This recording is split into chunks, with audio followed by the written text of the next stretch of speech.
بنی اسرائیل میں ایک شخص چوری، ڈکیتی اور قتل میں بہت مشہور تھا اور نہایت معمولی بات پر کسی کو قتل کر دیتا۔ ہوتے ہوتے اس کے ہاتھ سے 99 افراد کا قتل ہو چکا۔ اس کے بعد اس کے دل میں احساس پیدا ہوا کہ مجھے بھی تو اللہ کے یہاں جانا ہے۔ چنانچہ یہ فکر بڑھتی رہی اور لوگوں سے معلومات کرتے ہوئے سرگرداں پھرنے لگا کہ کیا میری توبہ قبول ہو سکتی ہے یا نہیں۔ کسی عالم شخص سے ملاقات کی فکر ہوئی کہ معلوم کیا جائے کہ ایسے شخص کی توبہ قبول ہو سکتی ہے یا نہیں۔ لوگوں نے ایک عابد کے پاس جانے کا مشورہ دیا۔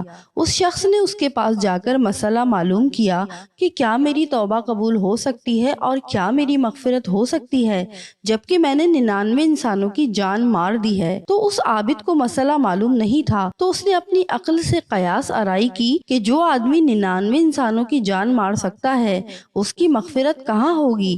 چنانچہ اس نے کہہ دیا کہ تیری توبہ قبول نہیں ہو سکتی۔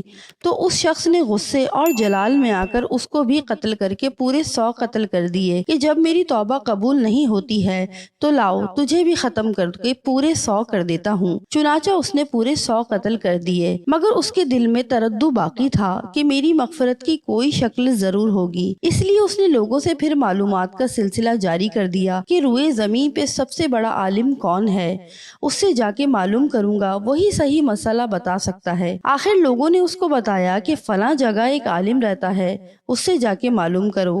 چنانچہ اس نے اس عالم صاحب کے پاس جا کر اپنی زندگی کی کارگزاری سنائی اور 100 آدمیوں کو کس طرح سے قتل کیا کا سارا کارنامہ سنا کے معلوم کیا کہ اب بتلائیے میری توبہ قبول ہو سکتی ہے یا نہیں۔ کیا اللہ کے یہاں مجھ جیسے گناہگار کے لیے بھی مغفرت کا کوئی خانہ ہے؟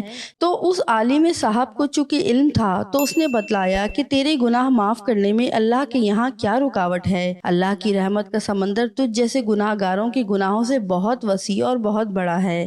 چنانچہ اس عالم صاحب نے مشورہ دیا کہ تم فلاں جگہ سفر کر کے جاؤ، وہاں کچھ اللہ کے بندے رہتے ہیں، ان کا مشغلہ صرف اللہ کی عبادت ہے، ان کے ساتھ مل کر اللہ کی عبادت کرو اور نادم ہو کر اپنے گناہوں کی معافی مانگو، انشاءاللہ تمہاری مغفرت ہو جائے گی۔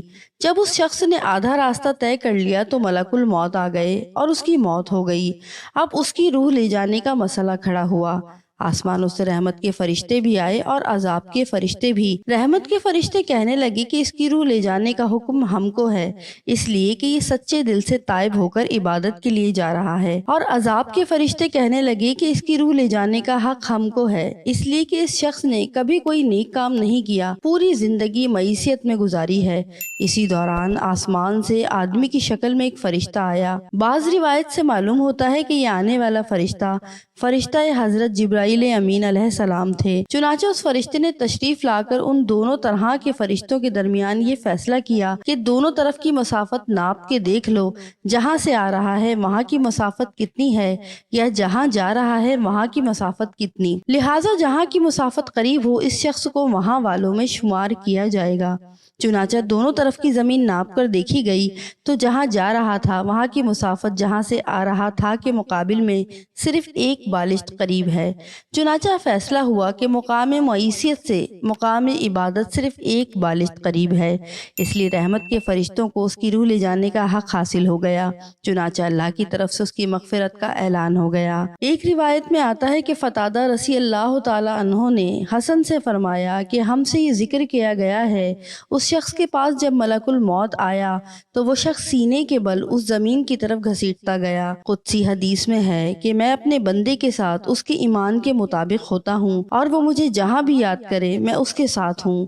باخدا اللہ تعالیٰ اپنے بندے کی توبہ سے اس سے زیادہ خوش ہوتا ہے جتنی خوشی تم میں سے کسی ایسے شخص کی ہوتی ہے جس کا جانور بیابان میں گم ہو کر پھر اسے مل جائے، اور وہ شخص ایک بالشت میری طرف آتا ہے تو میں ایک ہاتھ اس کی طرف جاتا ہوں، اور جو شخص ایک ہاتھ میرے قریب آتا ہے میں ایک پھیلائے ہوئے دونوں ہاتھوں کے درمیان کی مسافت کے برابر اس کے قریب جاتا ہوں، اور جب وہ میری طرف چل کر آتا ہے تو میں اس کی طرف دوڑ کے جاتا ہوں۔ سبحان اللہ۔